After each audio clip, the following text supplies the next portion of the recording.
All right, we are live. What's up? What's up? Um, so really cool call today. I've got a client member of PEFI who just closed a franchise deal. I've been talking a lot about franchises because I think there is a huge opportunity. If you didn't see my last video as to why right now is this unique opportunity when it comes to investing in, acquiring, and being a part of both franchisees and franchisors, be sure to check that out. That'll give a little bit of context for today's chat. So before we get into that, before I bring the man, Mr. Derek, on here, I want to give y'all a couple quick updates. Number one, we do have some really cool deals that are even pre-market. I haven't talked about getting on our deal list in a little while. So we do have quite a few folks. I think we got 4,000 people that are on our deal list.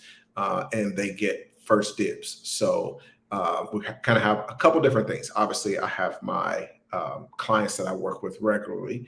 And so when we have pocket listings that where we get a lot of deals that just don't want to be on the market. So some people, they're interested in selling their business if they can get what they want for the business and not have to deal with a lot of different buyers and people getting into their business. We've got a couple businesses where one in particular that is just very proprietary. He has found an amazing niche. And it's in the trucking industry. I'll say it's in the trucking industry, but it is an incredible niche, basically printing money. And he's older. And this is one of the things that you're going to see happen a lot, where you've got people that are older and they would never put their business on the market. They're very hesitant to sell their business because they know that they know that person is going to get to see everything that is on the inside. And so if you've got those trade secrets, especially if somebody's been in a market and they've been in it for 40 years, just printed money for 40 years, they're just going to be very hesitant to let the stranger come in and see, like, oh, how have you been doing this thing that you have been able to build a moat around and do for 40 years? Well, one of the reasons that they have this amazing moat, one of the reasons that they're able to print and make so much money is because nobody knows how they're doing it. It's one of the privileges that we do get. And, one of the reasons that even for me, it's like some of my biggest headaches in the past has been doing courses and all that stuff. And it's like, at the end of the day, like it's so much more valuable to talk to and connect with these owners. You just can learn so much more. I'm always encouraging people, like, the best thing you can do is become a business buyer with a history and a track record and whatever, because even with that person, it's like, okay, I need to see what kind of deals you've been doing and that kind of thing, and get those kind of references. And that's way more valuable than, kind of going in and learning from a course. So I'm always encouraging people to do that. It's one of the reasons, one of the biggest benefits that, come with being a part of a PEFI is being able to get in behind the scenes and see some of these businesses work. So if you want to get real knowledge, learn by looking at deals and seeing what's going on in the market. Obviously, I'm a big fan of our Deal Makers Institute program. If you're not ready for that right now, the deals list is free. You can join that. Just text the number on the screen. If you're out of the US, be sure to use the +1. If you're inside of the US, then it's just 585-670-6609. That's 585-670-6609. Get first dibs on our deal flow. And look good. As you come in, please hit the like button. Mr. Felton, he's coming on and he's taking time out of his busy day to jump on and share with y'all something that he doesn't have to do. So be sure to hit the like button. If you're not a subscriber, be sure to subscribe. All right, without further ado, here we go. All right. So I'll give a quick intro, and then I'm sure people want to hear your background and what made you join PEFI, and then we'll just get into kind of what these past months have been like, getting y'all's first couple deals done, but also this most recent franchise acquisition. All right, so Derek is one of the folks. I get a lot of people that reach out about PEFI in particular, and what we're always looking for is just talent. Obviously the capital isn't a huge necessary part of it, but having a go-get-em attitude, having a really great background that shows that you're somebody who has some level of determination, and then the ability to learn. Like, one of the things that I actually like is when people have had varied experiences, because what that means is, like, you've got to jump in and learn something new. And a big part of private equity is just learning a whole new way of thinking. I just got off of a call on with our PEFI 5 team. And one of the things we're talking about is, like, even within the business that we're in, when we're looking at growing that business, we still consider every decision that we're making buying a cash flow. Like, we're trying to make sure as much cash. We just got some cash in from one of our acquisitions. And so now, what I'm telling them is, hey, we need to get that money to work immediately.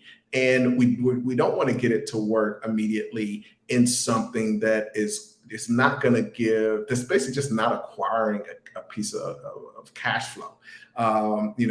When we have a decision between, okay, we can improve our website and spend X amount of dollars, or we can take those dollars and go and pay a commission or referral fee, even if it's a loss leader, even if it's going to cost us money, but it's going to give us a long-term cash flow. We're looking at that as almost buying clients in that business is almost like buying businesses within a fund. And so each one of our businesses becomes this smaller fund, essentially. So just this whole way of thinking, and just there's a lot of different things that we go to that I'm excited to hear Derek's views on, because it is, for most people that go through this program, it's like, this is a whole new way of seeing the world, and a big paradigm shift.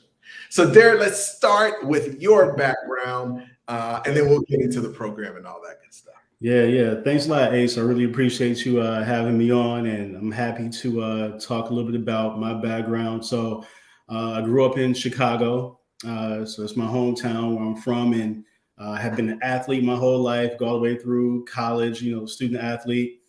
Then after school, I spent years really just trying to find my way, if you will, and eventually landed into education, to higher education in particular, where I spent about 13, 14 years in different capacities, from enrollment management, admissions, career services, and then finally found myself in corporate America in a talent acquisition role, really taking advantage of that previous education, background that I had as well. It was like a seamless transition.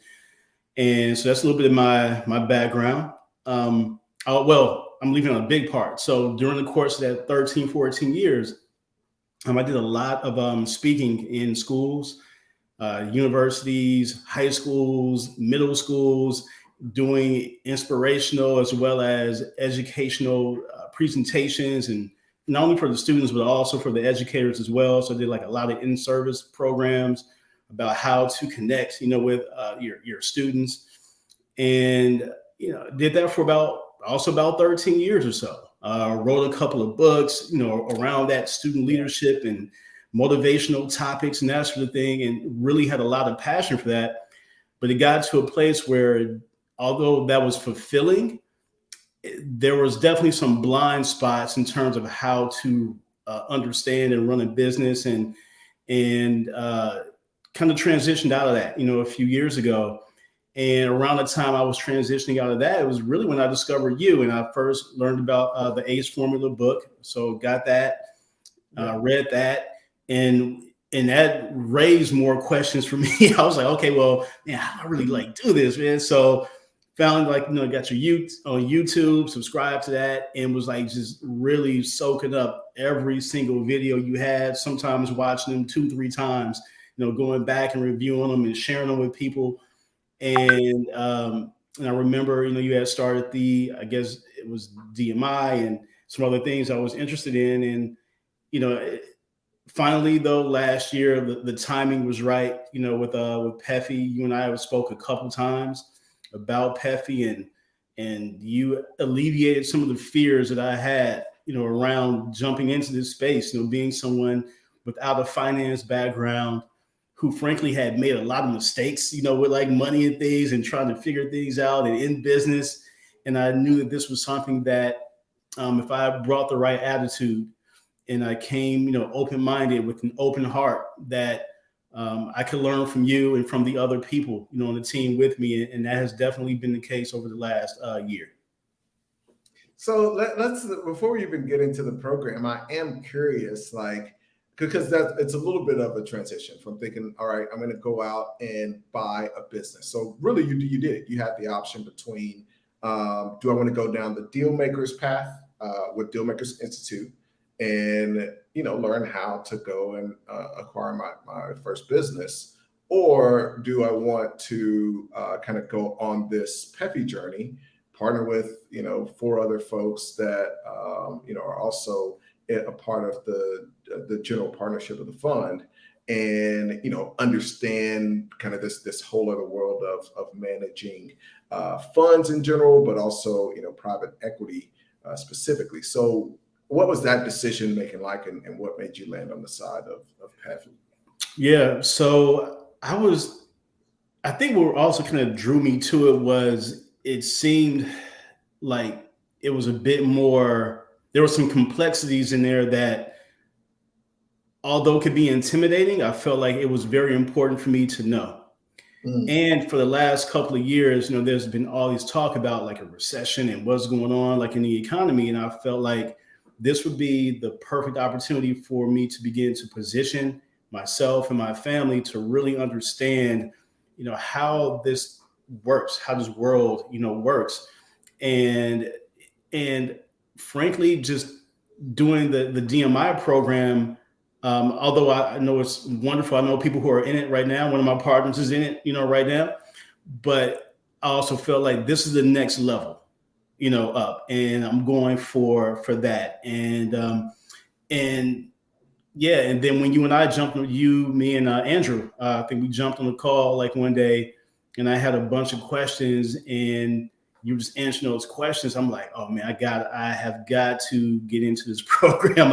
I have to do this. And yeah, and I'm sure we'll talk about it, but the materials and things that we started learning like from the beginning, absolute paradigm shift. And I was like, there's no doubt I made the right decision, with applying for this program and accepting your invitation into it.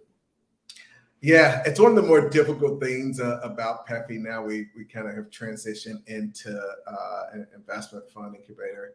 But, one of the toughest things is explaining it and explaining what you're getting out of it, because it's not just about, oh, we're going to go start this fund. It really is. And, for me, I say it now, but that's only because after the first couple of PEFIs, the resounding thing that everybody kept saying was those 2 things. What you just said is like, it's a paradigm shift, and I just see the whole world. I see the world a different way. Like, that was the thing. And when you're trying to sell somebody something, it's like, hey, you're just going to see the world a whole different way. And, it's too many things. We're going through that first 90-day sprint period of learning. You can't give somebody all this like, oh, it's this, and there's this, and there's this, because even just listing it out isn't the thing. It's like, it's literally something that happens. It's it's the lens.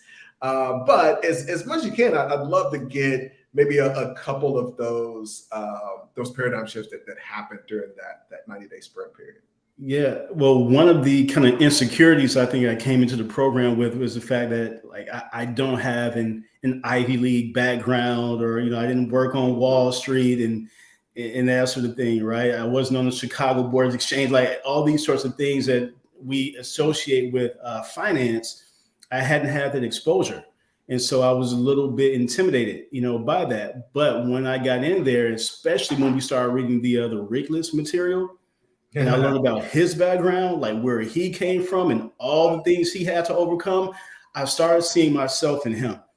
And I'm like, and I would literally sit in the mornings and I would like just meditate and imagine myself almost being like him, right? And overcoming my everything, all the junk and stuff I was telling myself, all the stories about my, what I couldn't do and I don't have this or whatever.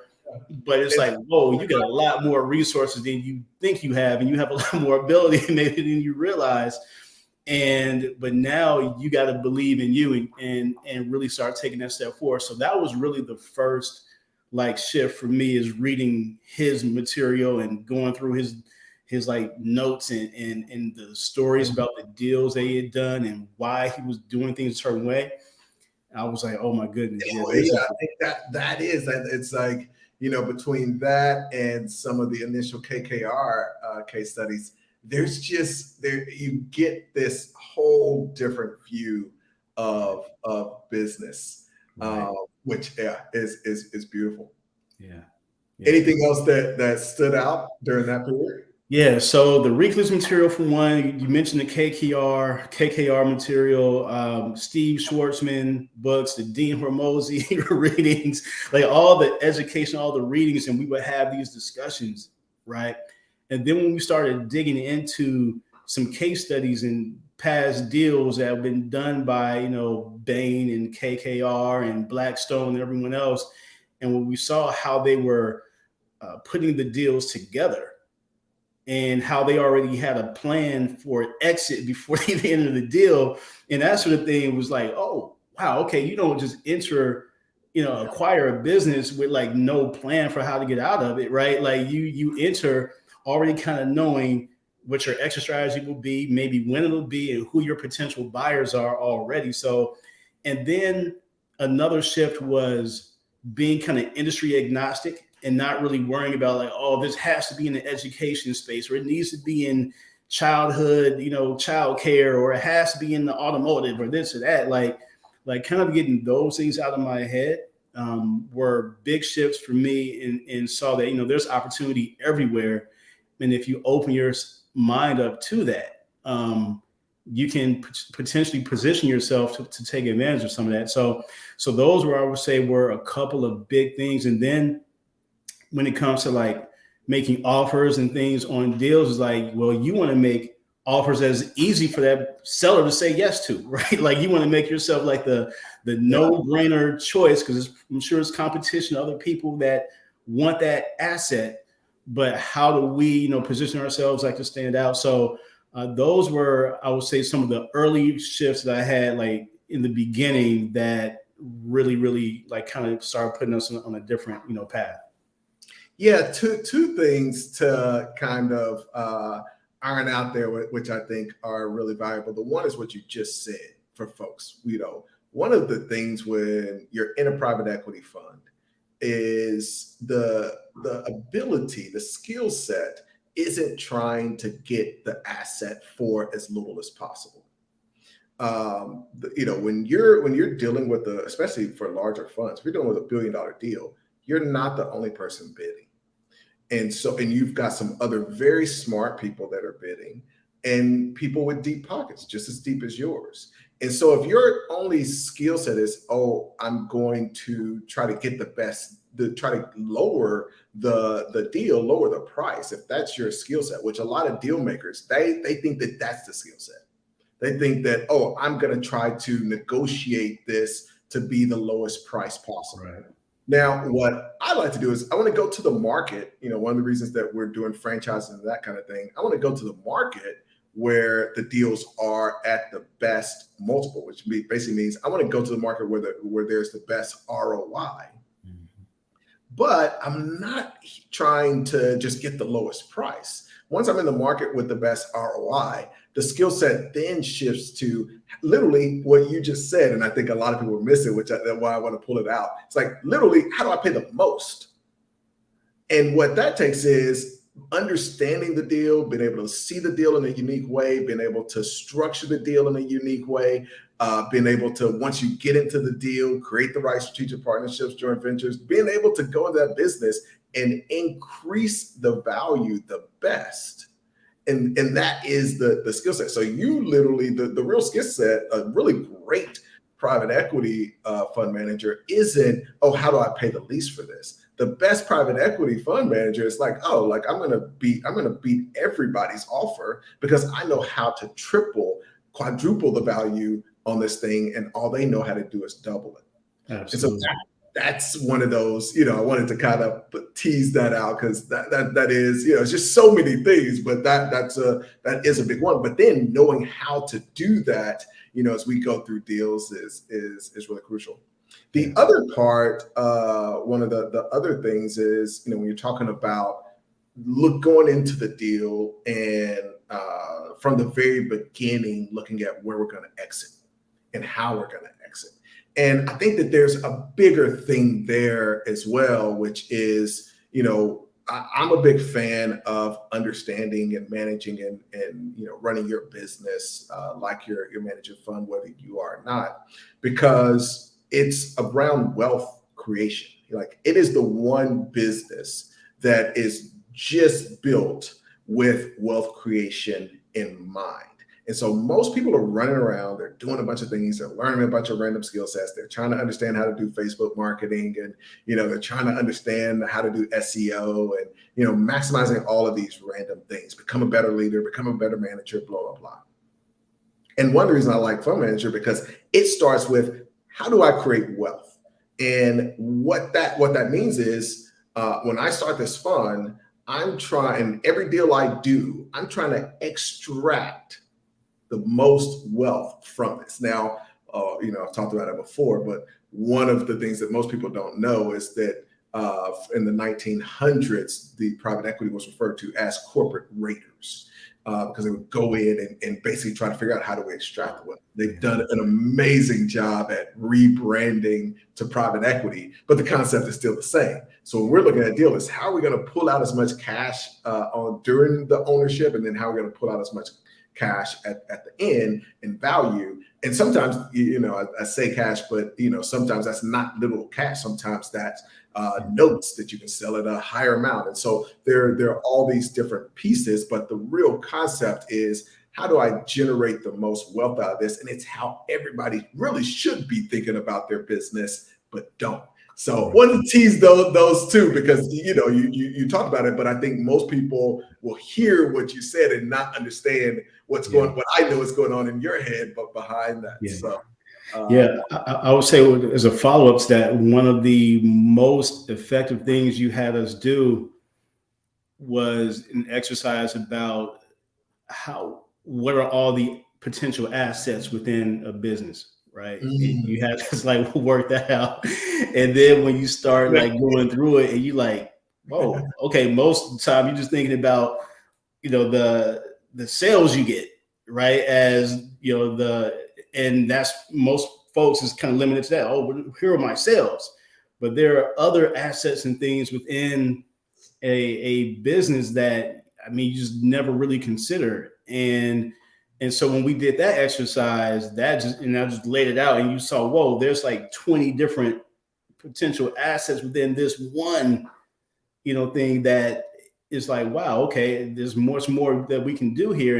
And also what you were saying about how we figure out how to pay the most, and this is strategic, and when we read these case studies about why would Elon Musk or someone spend $44 billion in buying Twitter, right? It's overvalued. It's not worth that, whatever. You really think Elon doesn't have a bigger plan? There's a big strategy here, right? And so when we see these things, I just, like you mentioned in the beginning, you view the world differently.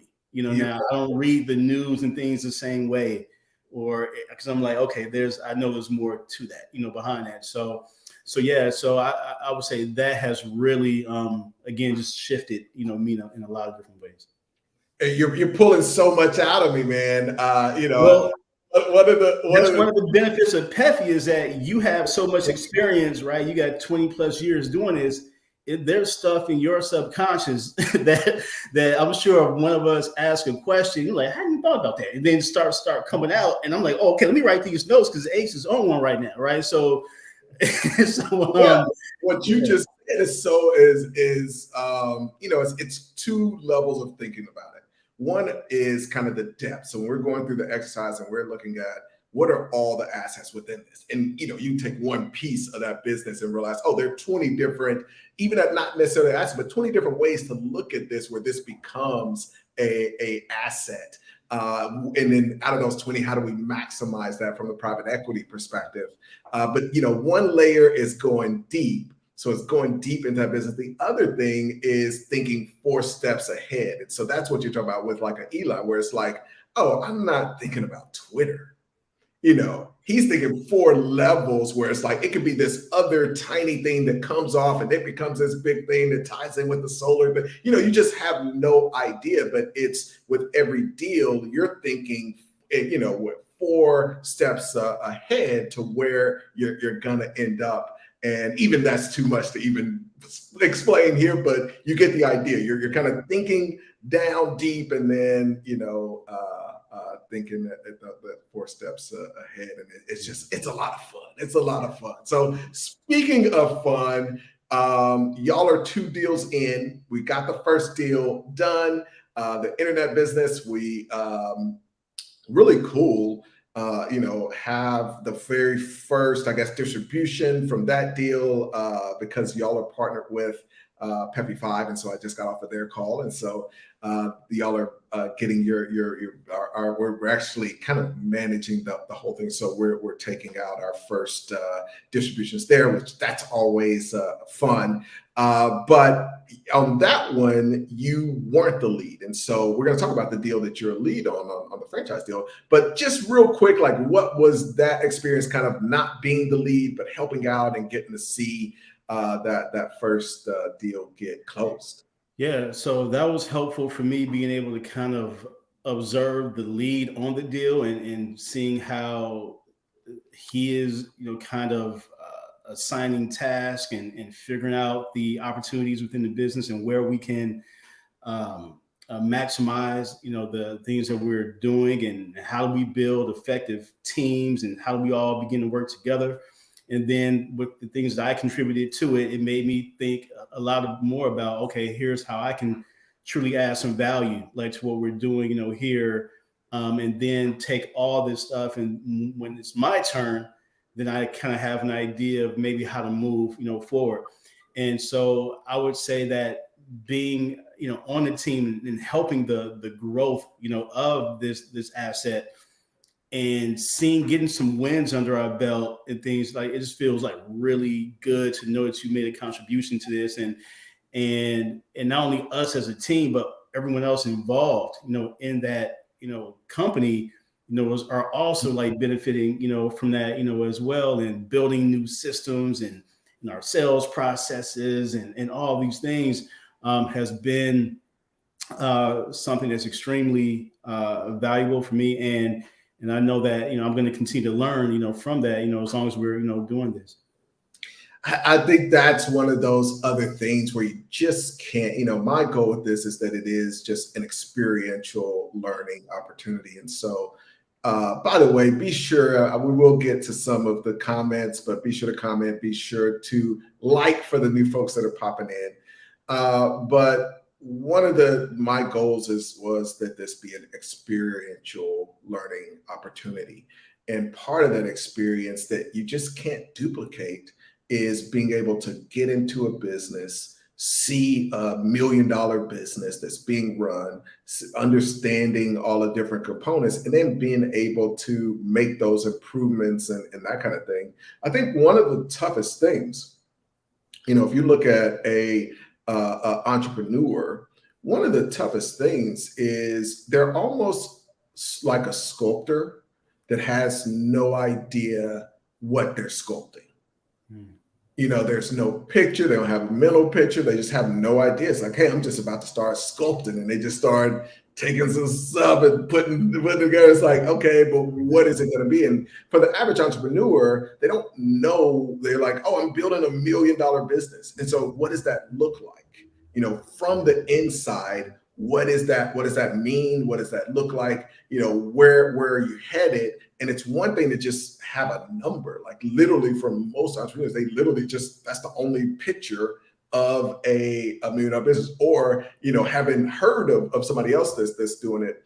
But I think the power comes in getting behind the wheel, and maybe that's a better example. It's just like driving, you can't learn driving from reading books. Like there's no way to learn it. You've got to get in there and, do it, especially if you're talking about basically being a race car driver when you're running $1 million business. And so you're going to have a bigger advantage. The person that has driven the supercar is going to have a bigger advantage over the person that hasn't.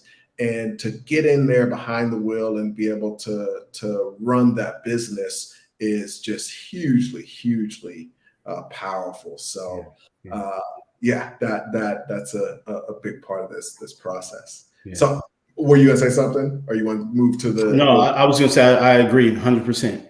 100%. Yeah, I mean, because until you start getting your hands dirty with it, right, and you start kind of like tinkering around a little bit and pushing buttons, and it's like, hey, don't worry, you're not gonna break it, right? Just give it just go ahead, like, and start doing that, and knowing that you also have a team of people like to lean on as well.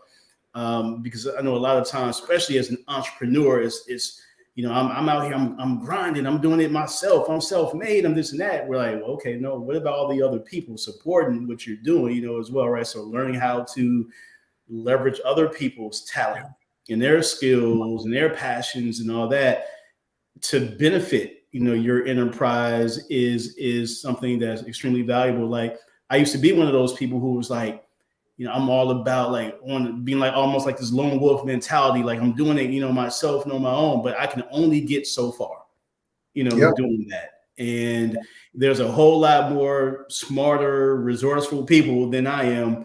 Why not have them involved in what I'm doing? Why not allow them to shine and do things they're best at, instead of me trying to do everything, so yeah. It teaches you. I mean, that's a core part of private equity, I feel like, is leverage, and so it teaches you this whole kind of way of thinking around leveraging everything around you, all of the assets around you, which also, all the people that they have that saying, if you want to go fast, go alone. If you want to go far, take others with you. And that's definitely the case with these deals. It's like, we want to leverage all of the GPs, want to leverage all of the employees in each deal, we want to leverage, their partnerships, and, and that, we won't go into all the specifics, but in the first deal y'all did, they had some amazing partners and incredible reviews, just all these other things. It's like, oh, like, we definitely want to leverage that. And so it's literally the opposite of that lone wolf mentality. And one of the smartest things that we did, I think, was there was someone who was exiting the internet business to do some other things, but I was able to sit down with that person and get their like kind of 10 years of knowledge and experience, like on film or recorded, because that stuff was going to go with that person and we wouldn't be able to get it back, right? They've been around over a decade and they knew so many different things and how this thing works.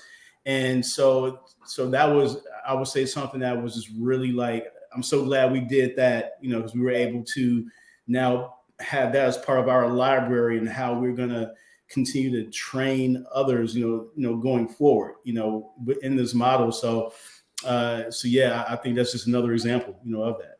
Yeah. That's a great segue into the franchise deal. Because one of the things that we learned in this process is that a system has value. if you have an amazing system, that system without a penny of income or cash flow to come up with a multiple, that has value in and of itself. And so we as a private equity fund are happy if there's a system that will generate cash flow, we're happy to buy those. But we also, when we're in a deal, we're trying to systemize that so that becomes a possible asset that could be licensed and that kind of thing. And so there's just true value there. So one of the impetuses, I don't know if it's, I guess it is, an impetus. Sounds good.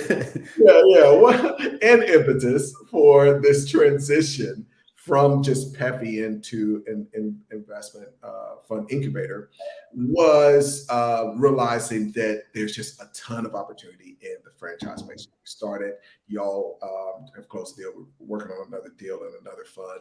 And just like, man, just, we were already kind of in six, and I realized, you know what, let's pull back from this and just do more niche. So we started the mobile home fund. The next fund will be the franchise fund. And the whole idea there is that there's just a lot of opportunity as a lot of baby boomers have these businesses. They're getting older. They're looking to exit, but may have health problems, those kinds of things, and they need to exit. And they're willing to do some really great deals in order to do those. And then, one of the reasons, so there's so many reasons, y'all can go back to the last video, I won't repeat those. But two other reasons that franchise are so huge for us. And last time in the last video, I talked about it from the perspective of just an individual. And so I want to talk about a little bit about why franchise are so valuable for a fund. So one of the things is that you've got a group of buyers. So as Derek mentioned before, we're going into this deal, we're going into any deal, we're looking for the exit from the very beginning. How can we exit out of this deal? And so the great thing with a franchise, almost like real estate, you've got a group of buyers. At the very least, you've got a group of buyers that already own that particular concept. And so they own that business, and you open up a little bit wider and you've got people that own different concepts in the same industry that would be interested. You open up a little bit wider and you have just franchise owners in general. The second group of buyers that are great for us is that concept has leads that haven't bought yet. And so you've got those folks as potential buyers. So you have all of these buyers that are just ready-made and ready to come in. They already understand your business and that kind of thing. It's like, okay, what's the cash flow? What's this? What's that? Let's exit. That becomes one thing that is specific to a fund. It just makes it incredible. The other side, though, is you've got just a bunch of people that have owned these businesses for years and years. It's a system on top of a system. And so we're looking at franchises, this owner's had it for 10 years. They've got all of their tinier systems. But for us, like we said, we're looking for assets. And so that asset has a system with the franchisor. And then this franchisee, he's trialed and errored over 10 years, have built another set of systems. And so this is just gonna be cash flow. And then the last piece for us is, we're dealing with something like the internet business deal that we did. That business has been around for 10 years. So, it's ancient, when it comes to internet business. And that's one of the things that we're looking for. We're not trying to get out here and take risks because we can't afford for a deal to go to zero. It messes up our whole fund. And so that's the key with these franchises. Like, on the opposite end of the spectrum of failure rate, it's just like, these things just rarely go to zero, and you're taking that risk. Every time we go into an internet deal, we know whether it's an SEO update, a Facebook update, an Instagram update, any of those things that it's dependent on, it could just be wiped off the face of the earth. And so you look at being able to get a franchise deal at a lower multiple, having a system in place that allows you to run it remotely, and then combining that with potential buyers on the back end, it just makes it a really unique kind of opportunity for a fund specifically. So talk about just that experience being lead. We're very early on. We just closed. So just, kind of some of your thoughts there. Yeah. Well, definitely having an asset that it's a system. If you run a system the way it was like designed, but like you said, within that, you find the opportunities or maybe the areas that haven't yet been taken advantage of, or perhaps the previous owner was not able to do it for whatever reason. But now here we are, and we're bringing our perspective, we're bringing our team, our manpower, person power, pardon me, and we're able to then leverage, all of that. So um, with this particular, the franchise, like I was super excited, about that because I saw the potential of it, because it was like, wow, if we just spent X amount of time doing this, or if we, go here and do that, then we can possibly take this, monthly cash flow from here to there, like just by doing some simple things that aren't that complicated. It's not like, oh my God, it's going to be so hard to do. Like these things just require some extra time, right? And then, and in this case, and we'll keep it anonymous just because there was a real person involved. But unfortunately, that person had some very serious health issues for 2 years of running the business, and just was barely able to put that much time in. And kudos to him for building this amazing successful business, and dealing with that at the same time. But one of the things is it was awesome for us to be able to give him the opportunity to exit, make it easy, make it simple, didn't have to deal with a bunch of different buyers. And so, that was kind of our service to him. But in return, we get this amazing business that is very successful, but has had very little input over that period of time. And so for us to be able to come in, like you said, with 4 or 5 folks that are all kind of thinking, forget just like keeping up with the basics, but to be able to come in and get creative and try new things and really expand that business, it's just so much low-hanging fruit. And that's what I realized in the franchise place. There's so many of these where you're able to buy it at this low multiple, you're buying it with this consistent income, but in a lot of cases, the owners have checked out. A lot of the baby boomers, a lot of the older owners have just, they're not, it's making this in spite of itself. It's really the best way to put it. It's like, oh man, okay, it's making this, and you're not doing this, you're not marketing this way, you're not emailing your folks back, you're not taking calls, you don't even want new clients. It's like, oh my God, yes. So that gets to be really exciting. Yeah, for sure. And also thinking about, like, as you mentioned, being able to help that seller, out, who is, in a difficult, health, situation. And, it's just like, okay, we're helping this person out. We're getting this asset. We're able to manage it and grow and really apply our creativity, to it. And I'm just really excited, because we're really just getting started, with this. And there are things in the pipeline now. And then, I mean, when I think about like where we could take this, it's just like, I just started smiling. Like, you see how excited I am, like now, like wow. And so what I am looking forward to is over these next several months, as we're working, on this, and I just think it's going to be phenomenal. I think it's going to be phenomenal. And but again, without saying too much, about it, but and I'm looking forward to the people that I'm working with, in our fund, being able to apply their brilliance, to this in the different areas, where they are, like globally as well. We have a global team. Yeah. Like it's going yeah. Yeah. A lot of fun. Yeah. A lot of fun. So we go longer. I'm taking up more time than I thought. One of the cool things, though, was, and this is something that is a hope of mine, is that as people are doing these deals, they're doing different types of deals. They start to see like, oh man, like this could be my future. Like I may want to do more of this. And so one of the things I thought was cool was you're one of the folks that reached out like after doing this franchise deal, like, hey man, I am very like I think I want to do some more of this franchise stuff in the future. So I figured, number one, if you did have a question, we can chat real quick. But number two, like what made you make that kind of second leap? Because you got to see, okay, here's this internet deal. And it's like, okay, yeah, like that's interesting. But then you saw, okay, here's a franchise thing.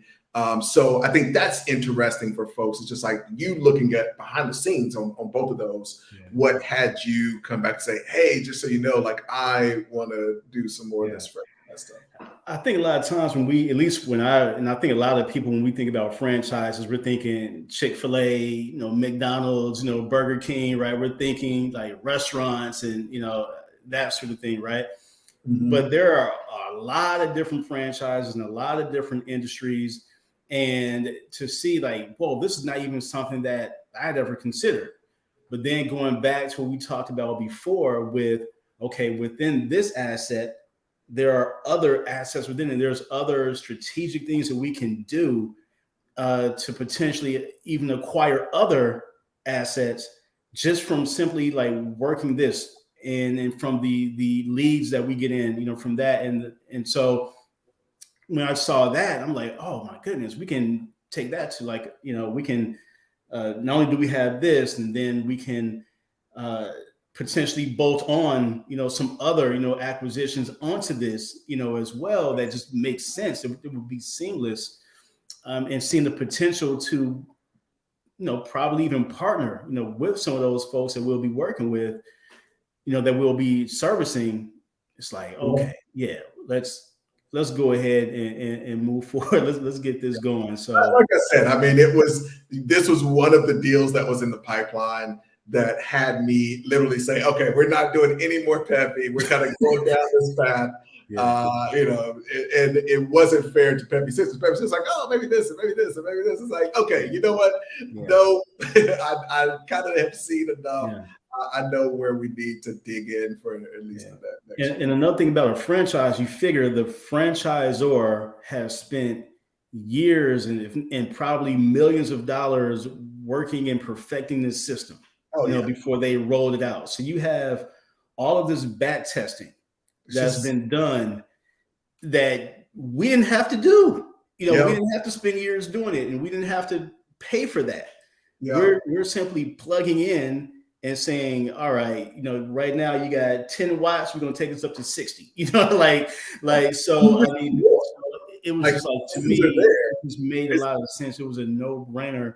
Yeah. And it made me, again, think about the future and like, wow, I would like to do more, even if it's not this particular, maybe some other ones, that can fit this mold. So that was, some of the things that got me, really excited, and said that, okay, in the future, I think I may want to, have my own like fund, maybe focusing on franchise acquisitions and that sort of thing. So, yeah. Well, there's just so much, but you kind of mentioned everything that's there from the franchise perspective. But one of the big benefits to having all of that, in addition to just all the things we're talking about, but because it is a strong business with that track record and all that, once you're selling that business, you're able to maximize the amount of cash that you get if you want, because SBA is willing to sell. So you can buy $1 million business with SBA financing, the great majority, 80, and in some cases with the seller, 90% of it. And you're buying it at a 3 multiple. So over 3 years, you're going to pay that off. And now hopefully you've grown it. If you're using the things that we talk about, it should at least be worth $2 million. And so now you have a fully paid off $2 million asset. in 3 years. There's just no other place where you're going and doing that without taking a bunch of risks. It's like, oh, like maybe you could do that with an internet business, but the whole time in that 3 years, it could be wiped off the planet. And I say that people don't really get it, but we buy so many that we know, like if you got unlucky and you bought one of these and it just got a Google update, whatever happened and it went to zero, you just were the unlucky one. And you don't hear about those folks. When you got a fund, you see the whole cross section of, okay, yeah, we got this one to go, we got this one to win, we got this one to win to zero. And so people don't understand that. So to be able to consistently do that and build, multi-million-dollar net worths within a few years, there's just no other place where you can do it. Let's take a couple of these comments and we will get out of here. Thank you so much, man. This was excellent. Curtis popped in towards the beginning. Thanks so much, Curtis. Sigma Enigma, what's up, homie? Says, greetings from San Francisco. Appreciate the case study interviews. No props, sir. Pavel came in. He says, hey, guys, great content. Thank you. And Mr. Brendan G says, congrats to you, Derek, getting the deal done. And we've got one of your very own. What up? Get him on here next. Emmanuel, who is leading the internet deal we talked about, says, go PEFI Fort. Let's keep crushing it. Amazing work. And Emmanuel, you are next, sir. All right. Thanks for coming on, Derek. I appreciate it, man. You're welcome. Take care.